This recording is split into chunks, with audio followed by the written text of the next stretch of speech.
Hey everyone, today I'm going to show you my top 5 worst photo edits.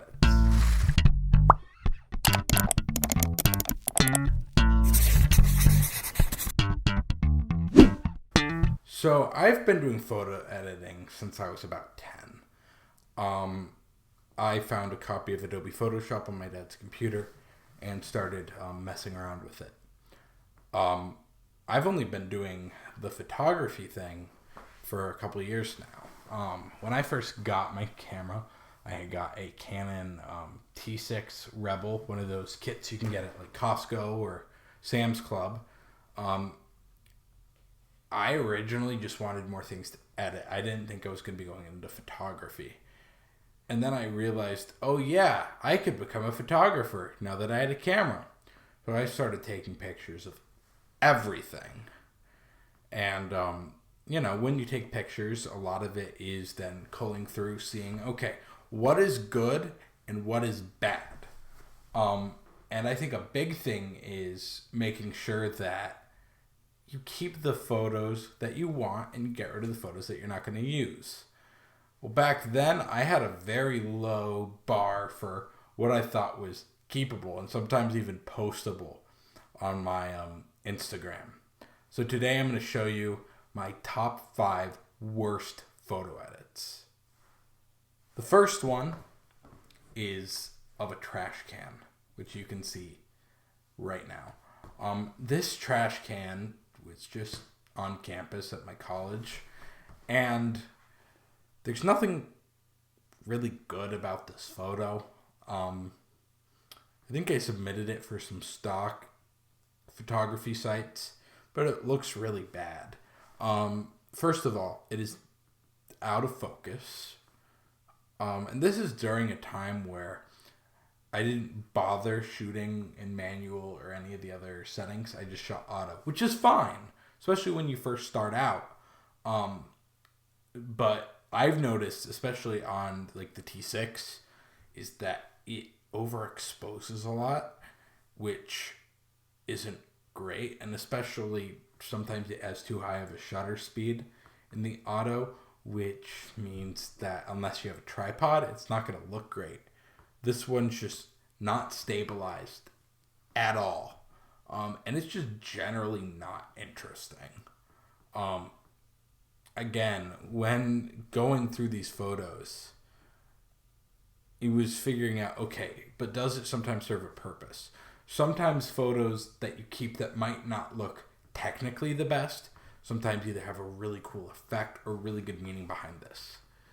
So this is not one of them. It's just a fucking trash can. Number 2 is this photo of a sunset.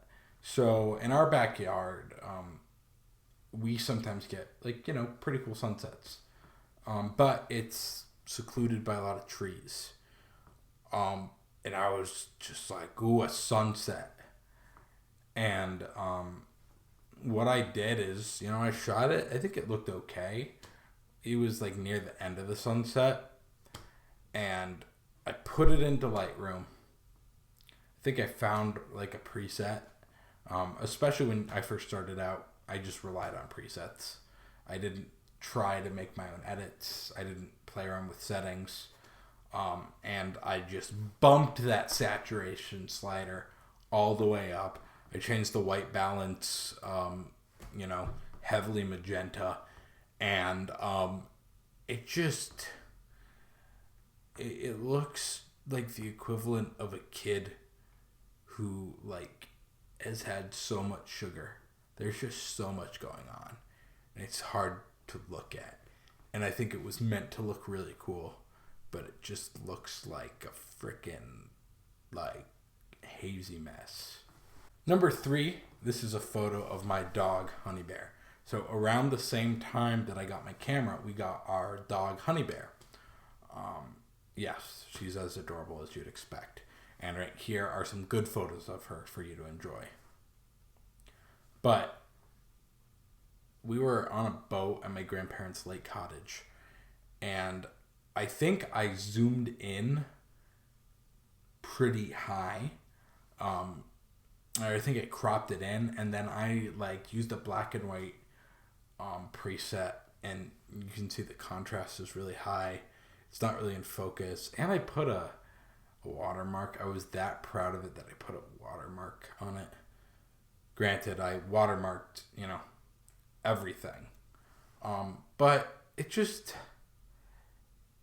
not that great or interesting. It's kind of a mess. Next up is one of the times that I kind of fell in love with crazy special effects on this plugin that I found for Lightroom.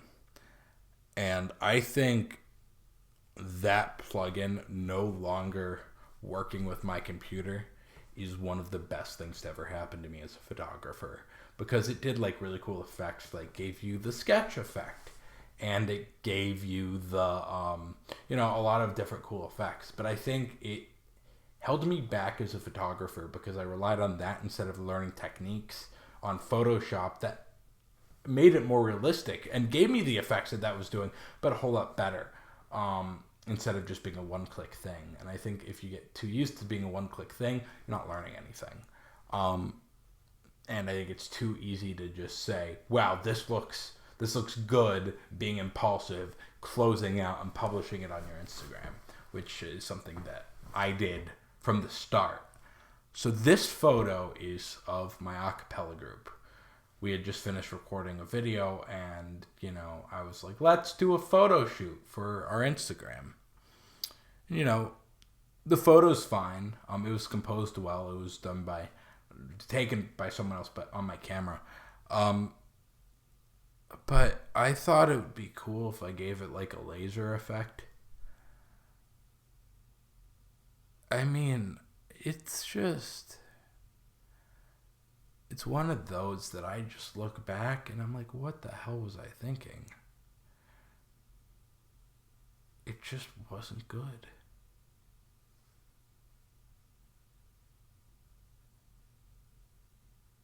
I'm so sorry.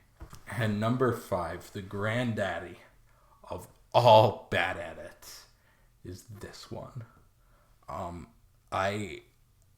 This is my first time coming back to school with my camera, and I was a big shot. I had gotten some really cool photos. I'd gotten some that were really genuinely good. I think I honestly just got lucky with how good they were. I was like, well, I'm a professional photographer now. I'm a professional.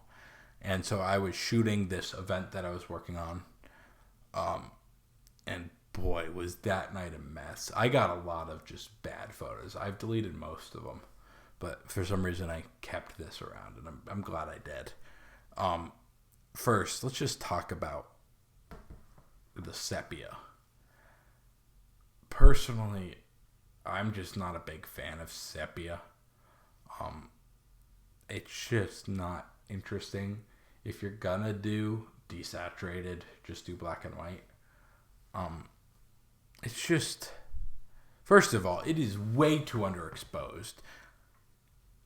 It's blurry as all heck because I didn't understand that if you're gonna have a high shutter speed, that you need a tripod, or if you're gonna turn the ISO up, it's gonna get really grainy. First of all, the room where it's shot in is it's a auditorium, so all the walls are yellow. Everything in there is yellow. It's just not a fun place to shoot unless you bring in light kits and turn all the lights down and make your own light setup. Then it is absolutely gorgeous. But it's just,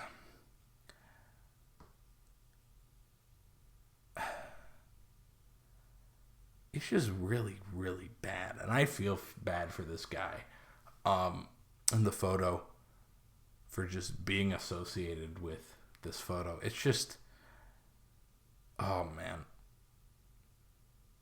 Oh, it's just a mess. Well, I hope you enjoyed me delving into some of the most embarrassing photos that I've ever taken. I have gotten better, I promise you. And I really appreciate you sticking with me after seeing all of this. And stay fresh, cheese bags.